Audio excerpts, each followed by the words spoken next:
What a pain Do in you the have arse. two things connected? Do you have the earphones and the speaker, maybe? No, I disconnected the headphones and it's showing as disconnected. Speaker's showing as connected.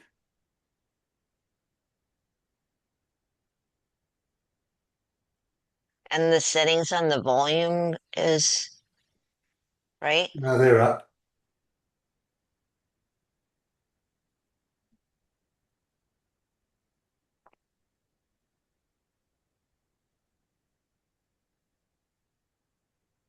Oh, well, we'll have to do the best we can. I'm going to push you a bit this morning because we've got to drive to Calgary. We do. And Kid Day. So I'm probably going to close down somewhere on time anyway. Um, all right. Questions, comments, topics even. Um, oh, I have two questions from your last week's Sunday video with your Sunday class. Okay, you have to remind me. Oh, actually, no, it was from your handout. I mean, it's on the faux about the bone marrow edema. Yeah. So, if you have bone marrow edema, that's a sign of a coming fracture, Yeah, but it can also just be stress. So like a apparently stress. heavy athletes will get that as well at stress points. So it can give you a false positive for a For fracture. stress fracture. Because it's normal for them, you're saying. Yeah. It probably is on the way. Ah, because I've seen some patients who say that they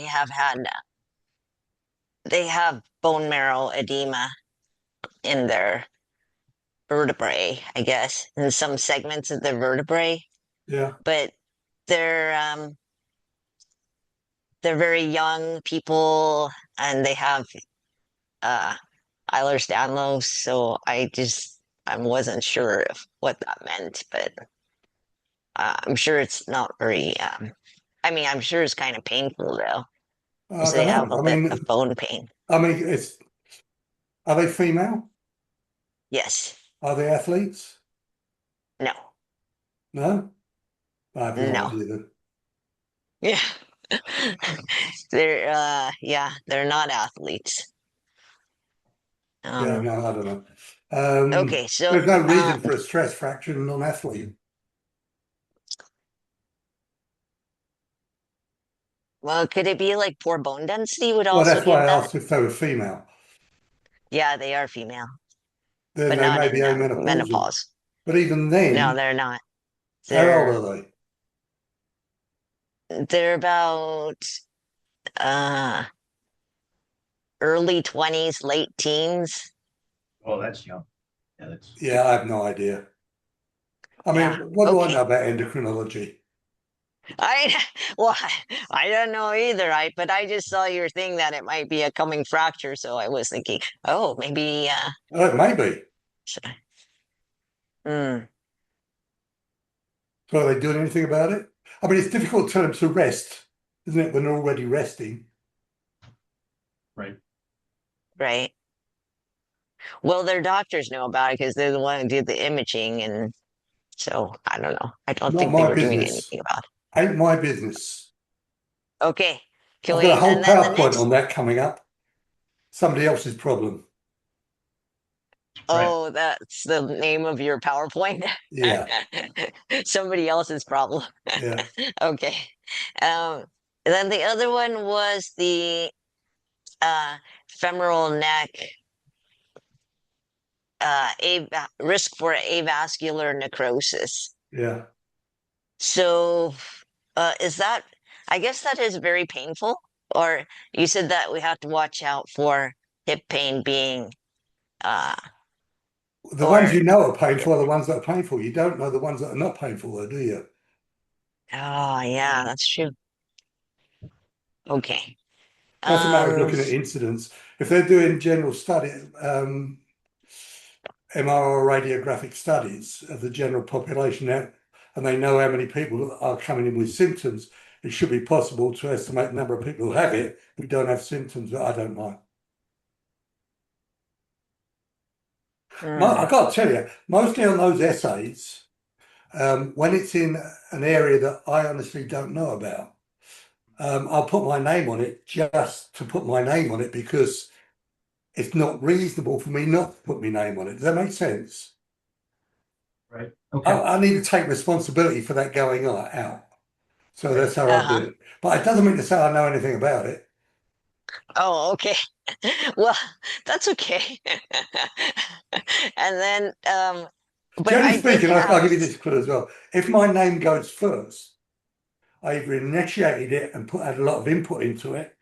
Yeah, that's it, really. If my name goes first, I've had a lot of input into it. If it goes second, I generally don't have that much input. okay. What I will do then, Well, though, is I'll usually run it through Copilot and see if they agree. Copilot and Gemini agree. If they don't, then we get into it. okay.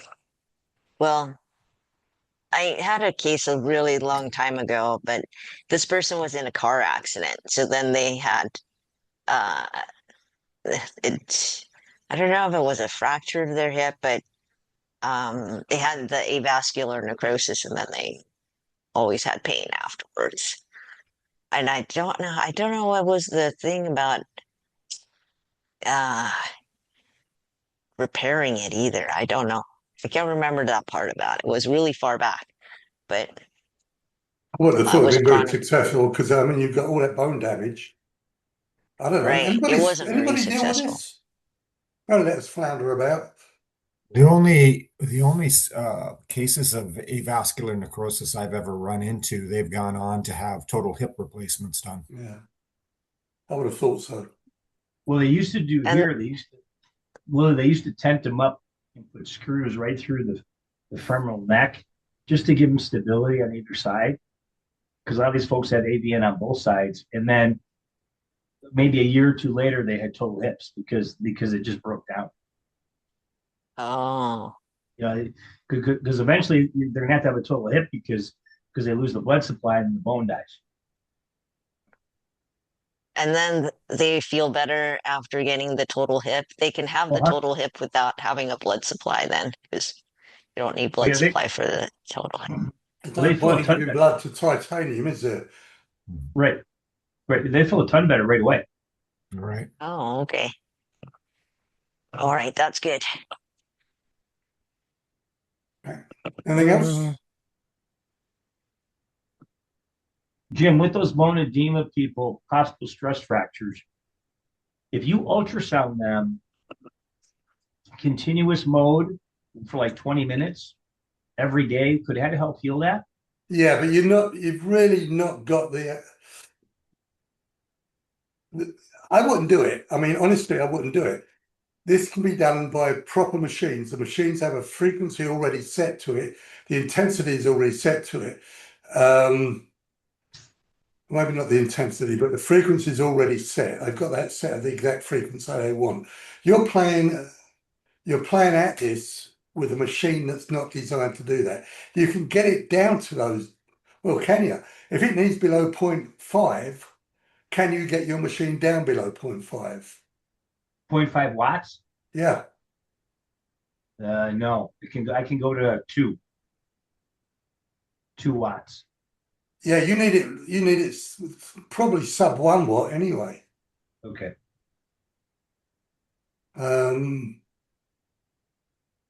Yeah, well, why would we do it? 20 minutes? How much are you getting paid for this?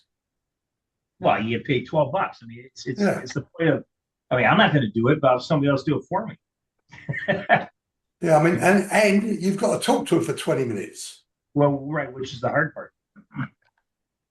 Could be. God almighty. Yeah, I mean, there's got to be better ways to use a bone stimulator instead, for Well, that. ultrasound works. It's just a matter you hook it onto them and leave them.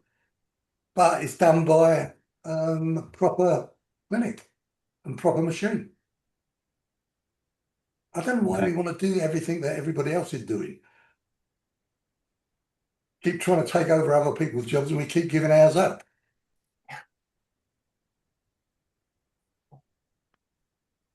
Yeah. Yeah. Yeah, you got all sorts of options, haven't you? And I don't know, do they use ultrasound and bone stimulation in tandem? It's a good question. Yeah, I have no idea.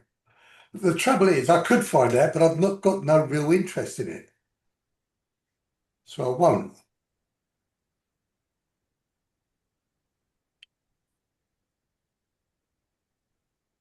AI, honestly, AI is your friend. So is Google.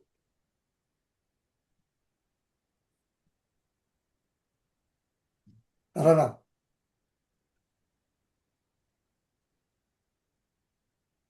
Hmm. Anything else?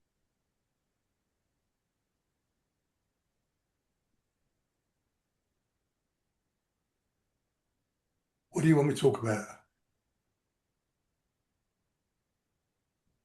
I thought your essay on statistics was very interesting, especially your take on the teaching of statistics at entry level versus, utilizing Real statistics. world, yeah. Yeah.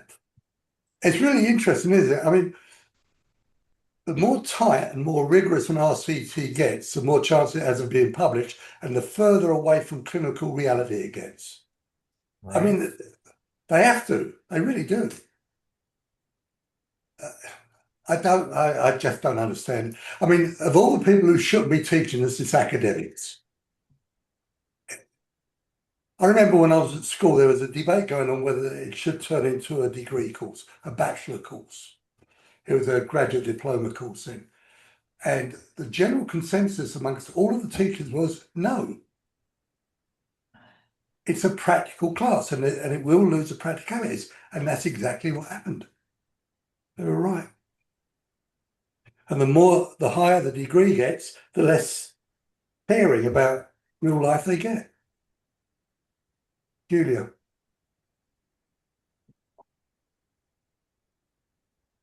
And it leads to exactly that.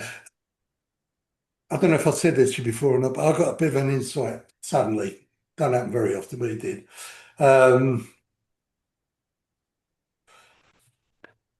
Everything we do when we're making a diagnosis and planning treatments is based on confirmation. All right, so the patient comes in, lateral elbow pain. Oh, the first thing that comes into your mind is tennis elbow. And then you have an illness script and you Right. apply the illness script to the putative diagnosis, the hypothesis.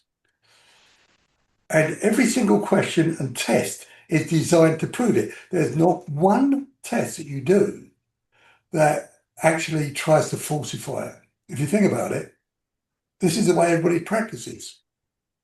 The problem with that is that you get more and more invested in that diagnosis. It's all about ego. You start off with a vague idea it might be tennis elbow, and every time you get a confirmation, it confirms it, and you end up really getting invested. You put work into this. And of course, you end up with the answer you want because every one of your tests is confirming it and none of them falsifying it. So, what you're hoping is that you will be able to pick up the one negative sign or symptom. And that probability isn't that high that you will do. It's not that you can't recognize it, but you won't recognize it. And whereas one simple falsifying test, and you're done, like just palpation, all right, that should falsify immediately. So what happens is you push, you've already decided to, especially as it's the last bloody physical test you're told to do. Yeah. So you've gone through the whole exam and then you push on it and it's so you angle it different or you push a bit harder or you say, oh, it's a really mild one. And then it goes from a negative to a positive. All you have to do is change the angle of your thumb, press down on a bit more bony part of your thumb, and they say, oh no, that hurts a bit more. And there you go. So everything we're taught is there and it will screw us up the way it's taught.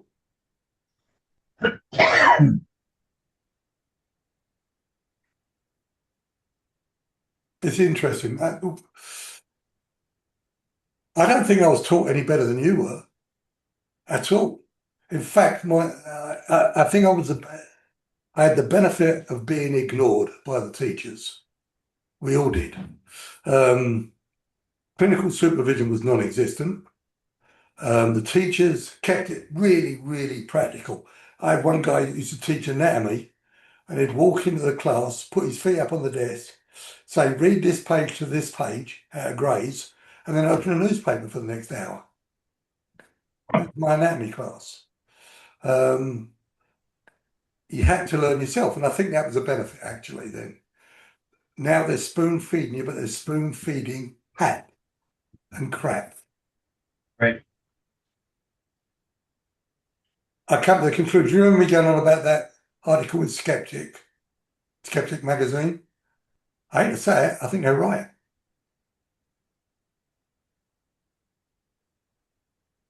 It's not that what we do doesn't work, it's the way we're taught to do it that doesn't work. Sure.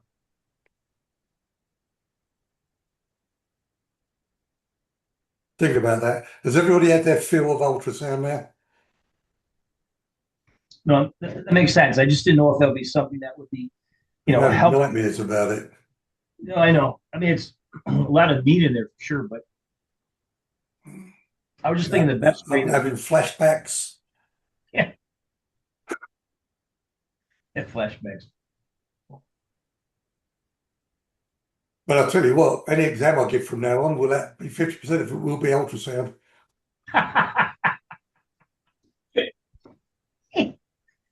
That's funny. Let's see what I've got. Ultrasound has become your rabbit hole there. Yeah, No, yeah, you're absolutely right. I went down that and I stayed there for a long, long time. it's down the big abyss. And the worst of it is, give me a month and I'll forget it all. Oh, you have all those wonderful essays and videos. You can always go back and teach yourself. Yeah, right. I do that all the time. Because you love watching yourself on video.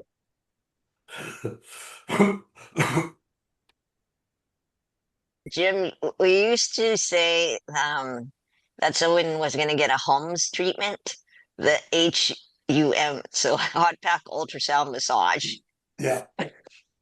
Yeah, that was it. In BC, there were two types of clinics. One did manual therapy, one did a hum. They were hum clinics. Right. Yeah. Now you're leaning like you're saying the HUMS is okay. No, I'm not actually. Done properly, ultrasound is effective. Well, a little bit of HUMS is okay. But I remember I'll that tell if you what, you, Lily, yeah, hot packs were my go-to. They were my parking station. Everybody got a hot pack. It kept them in there longer, so I went in and out like a chiropractor. They were in there for that time. They did improve with hot packs. It helps. It helps the yes. pain. It helps muscle tone. It helps an awful lot. Everybody got 20 minutes of hot pack. And they were happy with it. That's what made people like me. Yeah, even I like the hot pack. Yeah. Ultrasound. What turned me around on hot pack, sorry, on ultrasound, was when I bought the Lindquist ultrasound unit. And that one you left on them and you walked away from it. And they started to improve with it. They were getting 20, 30 minutes of ultrasound. And they did get better with it. It's effective. It can't not be. If you can burn somebody with ultrasound, it has to be effective. Doesn't it? You can't call it ineffective and have it and then come up with all these careful techniques for avoiding hurting patients with it. Yeah, you can't really say that it's a sham when it actually, Yeah.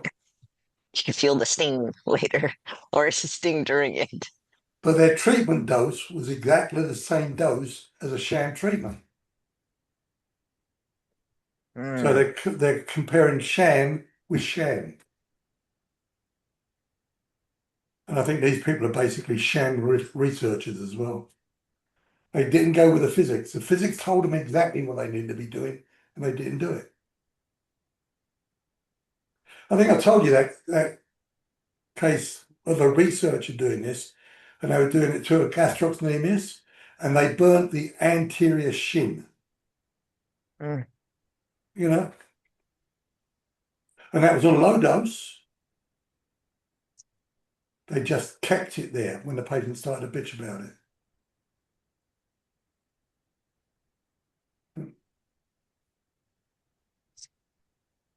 But it's quite complicated, isn't it, actually applying it?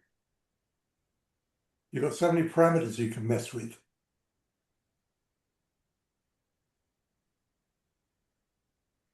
So, Jim, did you have to have somebody like a um, biotechnician to come service your machine? Oh, okay. We're looking now at 1978. I'm Oh, sure I okay. did. I'm sure I did. I'm pretty sure I did. I may have just kicked it. Just like the biomedical engineer guys, once a year, give it a kick. This was the Wild West then. I got shit once.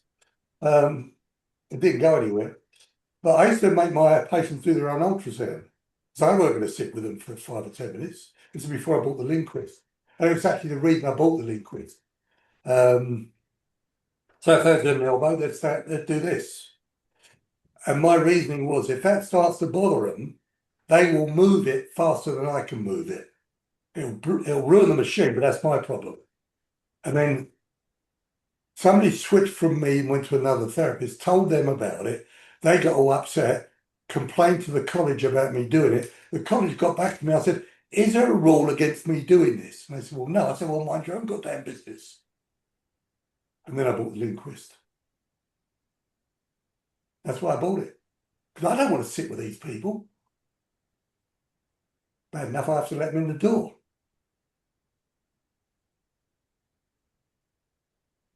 Jim, I want to say like your part of your talk about the stress fracture and the hallmark being uh, limited or painful range of motion was the key factor.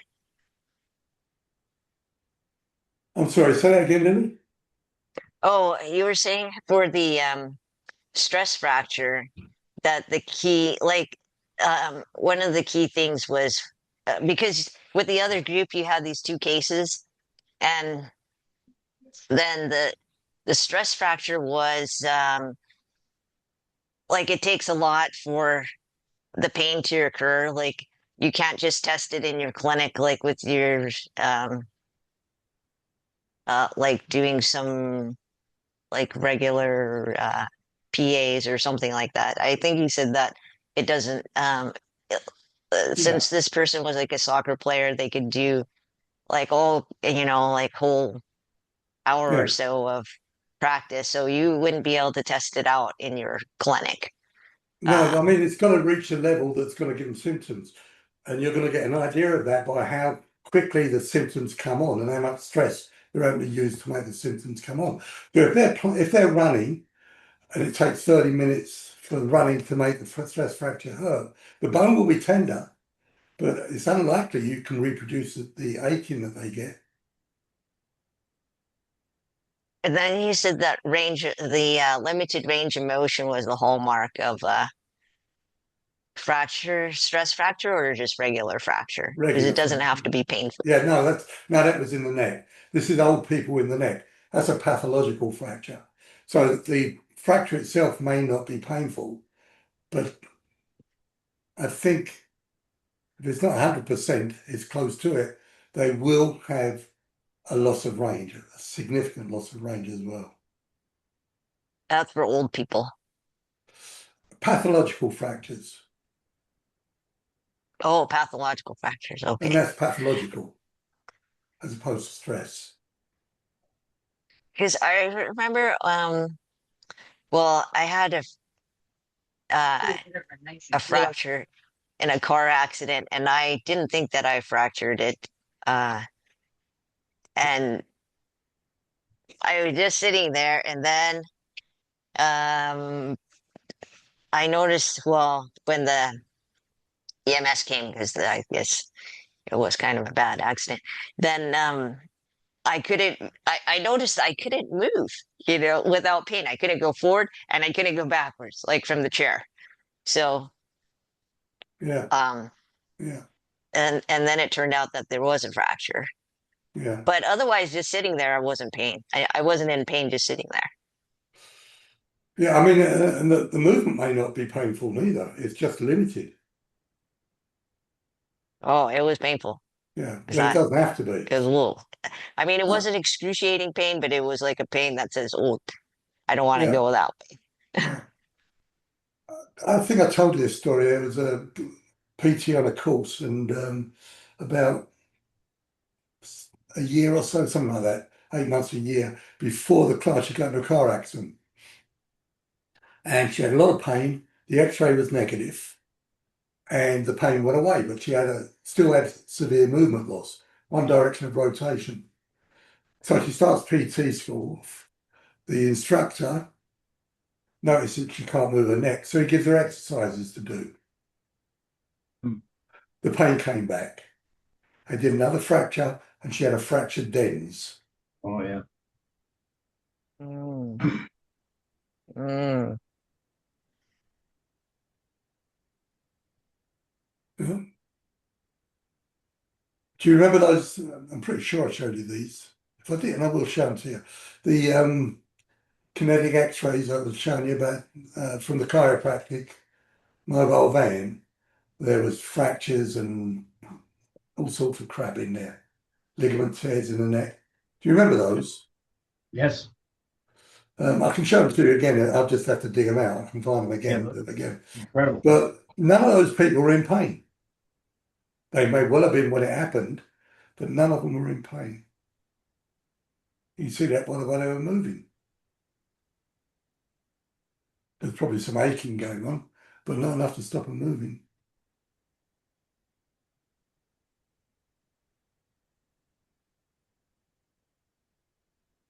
Yeah.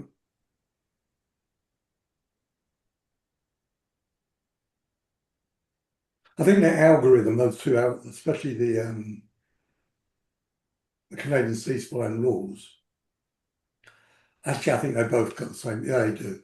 Is anybody over 65 is X-rayed who walks into ER from an MVA. Period. No discussion. That's automatic. This is where algorithms are really useful. These set algorithms in an emergency department take all the individualization out of making the diagnosis. And they're all about making sure that nobody misses something serious, or at least reduces the risk of it. That's why you need algorithms, Right. not in somebody with back pain.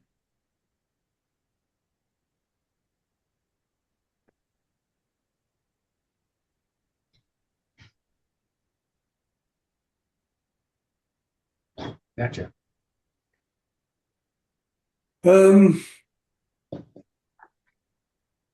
Okay, let's. I want to talk a bit about Bayes' theorem, not the mathematical one.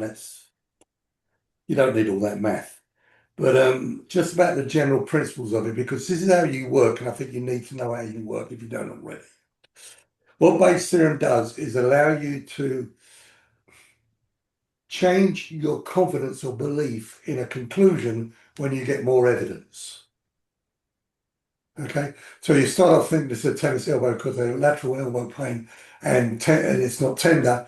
That's new evidence that will change the way you're thinking. Yeah, that's all Bayes' theorem is. Now, this is all about conditional probabilities and so on, which I don't understand, and I don't particularly care about understanding. The mathematical expression of this isn't difficult, apparently. I just can't be bothered with it, and you don't need to worry about it. So I've got a case here which will also give us a new case to talk about as well. Um, And I put percentages here. Now these start off as a prevalence, preferably a prevalence percentage, but I'll go into that as we go along. So the patient has pain in the anterolateral lower leg, all right? Okay. So right in front of the tibial muscles. My guess is that the heuristic that came to mind when I said that is probably the one on the left, anterior tibial tendinopathy. Yeah, one of the anterior muscles. Would I be right in thinking that? Probably the other heuristic that might come was anterior compartment syndrome. Yeah. The problem with anterior compartment syndrome is it's extremely rare. So we'll go, this is our heuristic, anterior tibial tendinopathy. And we're going to go to the other end of the spectrum here with chronic exertional compartment syndrome, not acute compartment syndrome, because it's very unlikely you're going to see any of those. These go to the emergency room. So chronic compartment syndrome. So we're going to go to two extremes. One, in prevalency studies, is responsible for about half of anterior shin patients, and chronic exertional compartment syndrome is about less than 5%. Two extremes. And we'll see how those change. Now, the first thing to talk about actually is prevalency studies. All of this is estimate, all right? Every time you change, you do a test and a test turns positive or negative, and you change your belief in this, it's actually an estimate of a percentage. You're not naming the percentage, but a probability chance. You may go from 50% to 70% or 25%. You're actually not naming that, but we're going to think about it in those terms because it's not the worst way of doing it. So your first thought is an anterior tibial tendinopathy. The prevalency of that is 50%, but that prevalency is generally given in the general population. That's what prevalences usually are. So that means if you've got a sports clinic, it's not going to reflect your prevalency. If you've not got a sports clinic, it's not going to reflect that neither. All right. If you've got your own prevalency numbers, you know what the clinic is. You know the patients that go through it. So you've got a good idea of how common this is. Now, your idea is going to be very much a rough estimate. Okay. But it should be around, I don't know, 20% of the published prevalency. So we apply a test, all right? And we're going to say all of these tests we apply were positive. So the first one is, what sort of pain is it? Now, if the pain was neuropathic or included neuropathic, this number under the compartment syndrome would go way up. And this number under anterior tendinopathy would probably disappear or close to. All right? You don't get neuropathic pain with an anterior tibial tendinopathy. You may get two conditions together, but if they're not, and that you can't estimate that, this one will drop drastically. This one will increase a lot as well. Fair enough? It won't go up to 80% because you've got other reasons to have neuropathic pain, but it will go up a lot. Then the other question is it exertional or not?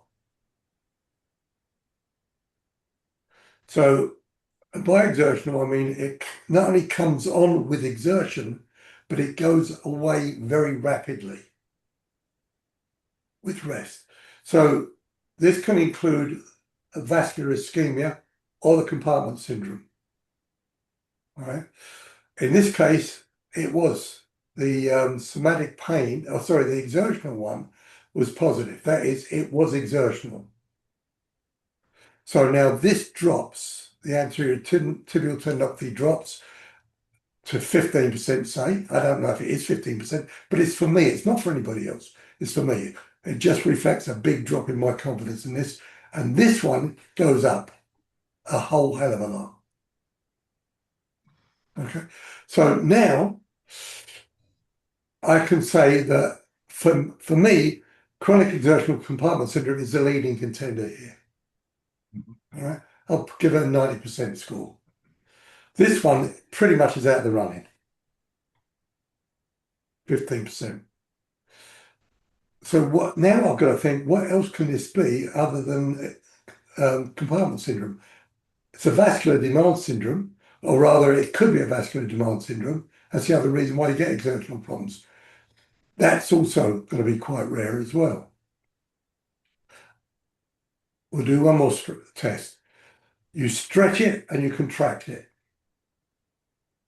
Now, if you contract it and it's vascular demand, the pain won't go away. If anything, it will get worse, especially if you repeat the contractions.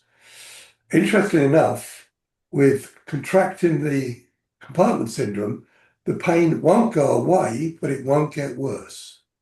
And then if you stretch this, that pain will go way up if it's compartment syndrome. And the reason for that is it's a contraction that protects the pain-causing substances. So the contraction actually increases the volume in the compartment. It pushes against the fascia and stretches it a bit, whereas stretching actually pulls the muscle into the fascia and irritates the inflammatory soup that's in that area. The other thing contraction does is stabilize the muscle, so it can't really cause a lot of external pressure. It splints itself. So this is actually a hallmark of compartment syndrome, is the stretch is much worse than the contraction. So it automatically gets rid of that, because if it's a tendinopathy, that will make it worse, and it tends to get rid of that as well. So you end up now with a compartment syndrome that's running at about 96%. Anterior tibial tendinopathy is pretty much zero, and the compartment syndrome is maybe about 1% as well. So you end up here. But the thing with this is you've gone from 50% to 5%, 10 times higher than compartment syndrome for the tibial tendinopathy. And in 3 questions, you've brought this to being, I don't know, what's that? 5 into 90. 20 times nearly. And this one down by 10 times.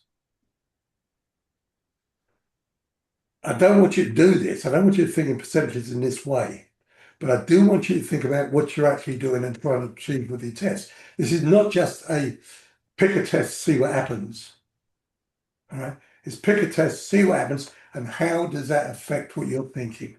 Because if you don't think of how it's going to affect the way you're thinking, the confirmation bias risk increases enormously, because you're not thinking about what the result actually means. As soon as you start thinking of what that does to your thoughts on the condition, you break into the confirmation bias.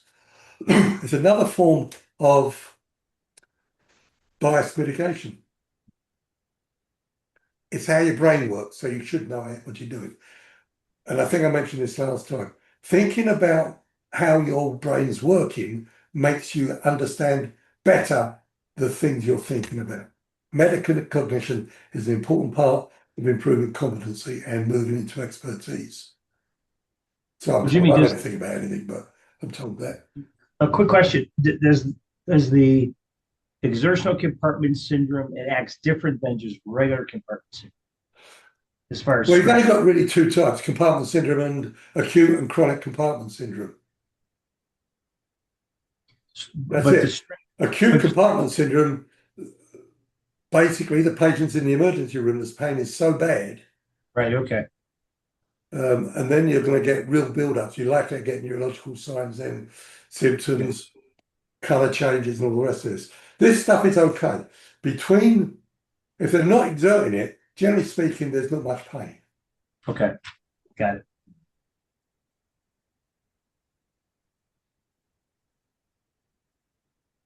Is that okay? Mm-hmm. Do you have any questions on it? Well, as I say, it's not really about compartment syndrome, and it's not really about numbers. Screw the numbers. But you really should be, and numbers are not difficult, percentages are not difficult. 0%, there's absolutely no chance of this being there. So you have a patient come in and you think it's prostatitis and they're a woman. No chance whatsoever. All right? Well, maybe today. I'm not sure how that works with gender changes. I know you don't grow a prostate, but it's all about equal rights. But you know what I mean? There is not much chance of you coming up with a 0% likelihood that they don't have this, but there's more chance of that than 100% certain that they do. All right. For example, a bit more of the same example. Lateral elbow pain, you palpate the tendon and it's negative. Now, I haven't seen every single tennis elbow patient that wanders about. I don't know if you could have one that's positive, but I don't see how you can. But it still leaves you a bit of a probability. So if you want to put a 1% chance there, which is what I've done basically here, if you want to put a 1% chance, that's absolutely fine. It reinforces fallibilism, but essentially it's zero. 25% is probably not what that diagnosis suggests. 50% is half and half, 50-50, it could be or not be. 75% it probably is. 100% doesn't happen. So if you're 100%, you're wrong. It's as simple as that. It almost certainly isn't that condition, but you can't say it certainly isn't. So you only need those odds, and you can shade in between. You can make it more granular or not granular, but that's it. What's your thought? Is it likely? Is it unlikely? Could it be and could it not be? And it probably is. Yeah, that's all it is. You can't use those to calculate it, but who's going to sit down beside a bed and start writing down an equation after every test you do? The academics who push this are stupid. It's Right. absolutely stupid. I'm hoping they don't teach this in school, but it really wouldn't surprise me if they do.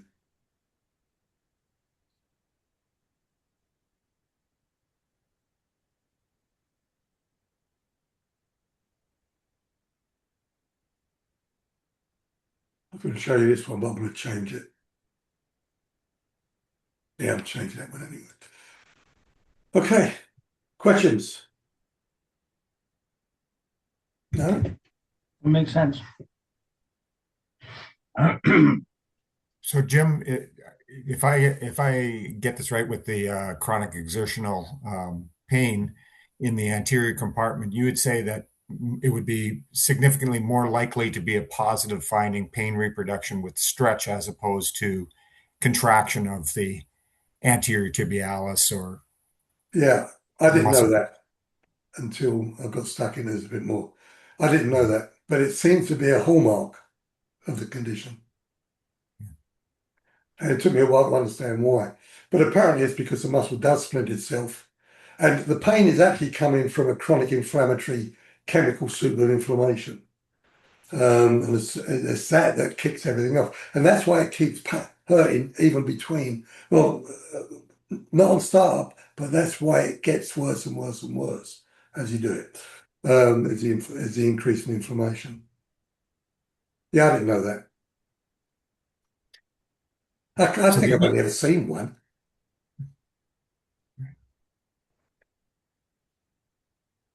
So more obviously, the higher prevalence is like we've talked about before with young athletes, runners, and military Yeah, individuals that are doing a lot of rucking and that sort of thing.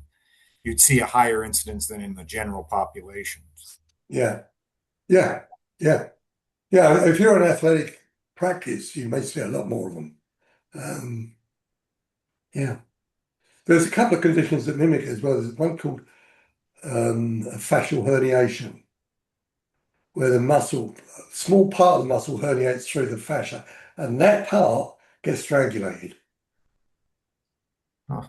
So that can give you an acute syndrome or the chronic syndrome. And the other one that looks like it, but is a vascular problem, is popliteal artery entrapment syndrome.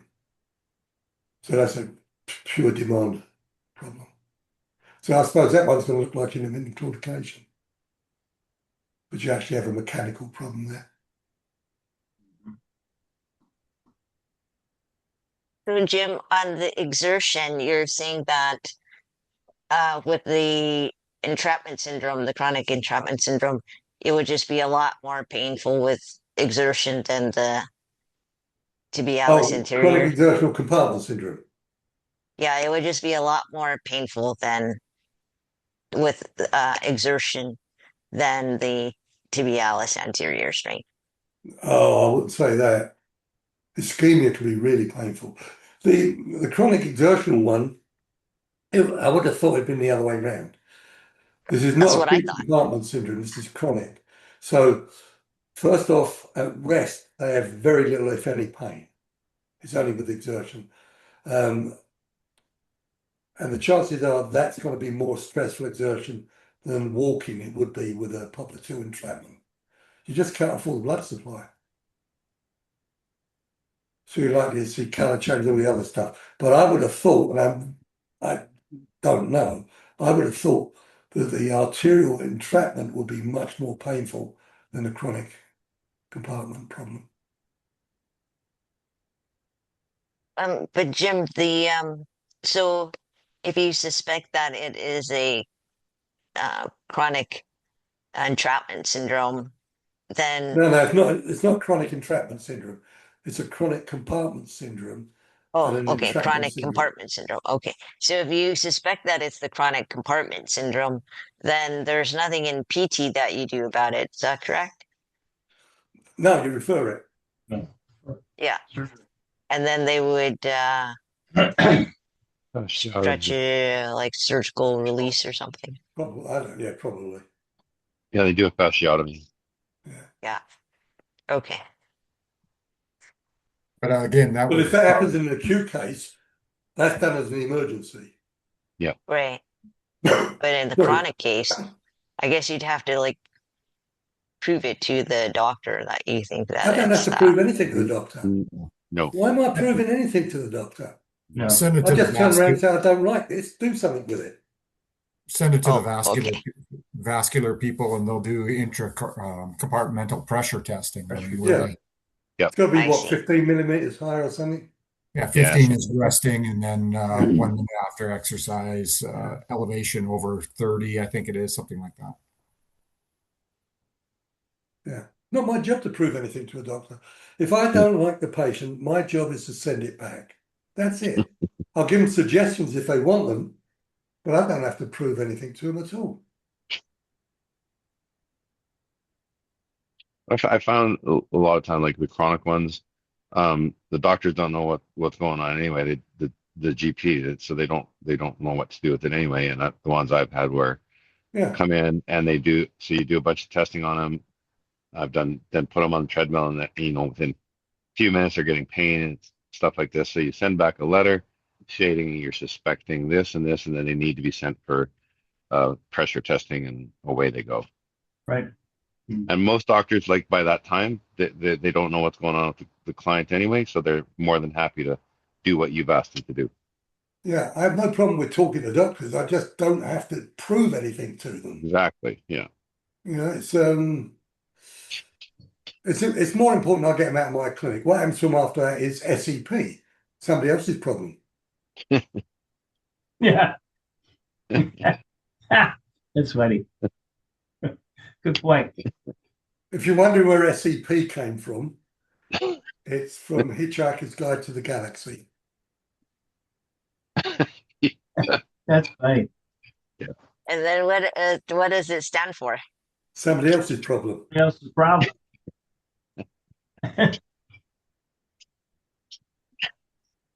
It's also known as NMP. Not my problem. Okay. I'm gonna write that down. Put that in your next note, though.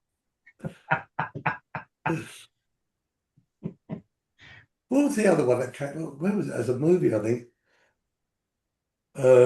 Yeah, it was.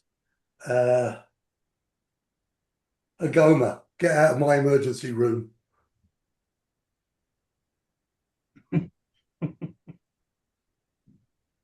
Was that hospital? I think that was hospital. Did everybody see the movie Hospital? No. Oh, get it, George C. Scott. It's one of the funniest movies out there about hospitals, the cock-ups that occur. I'll have to look at that one. See it if you get a chance. Yeah. there was a they're looking for a they're looking for a dead body. They lost a body, and they're wondering about they're wondering about like lemmings trying to find it. And one of them said, "Hang on a minute, let's think about this. Where would you leave and lose a dead body? X-ray." I went straight there. There it was on a gurney. It's a good place for it. All right, guys. If you've got nothing else, I've got to go. Anything? I think we're good. Thanks, Jimmy. Drive safe. All right. You take care, all. Have a good week. 2 weeks. Thanks. Thank you. You Thanks, do the Jim. same. Yeah. Take care. You too. Bye.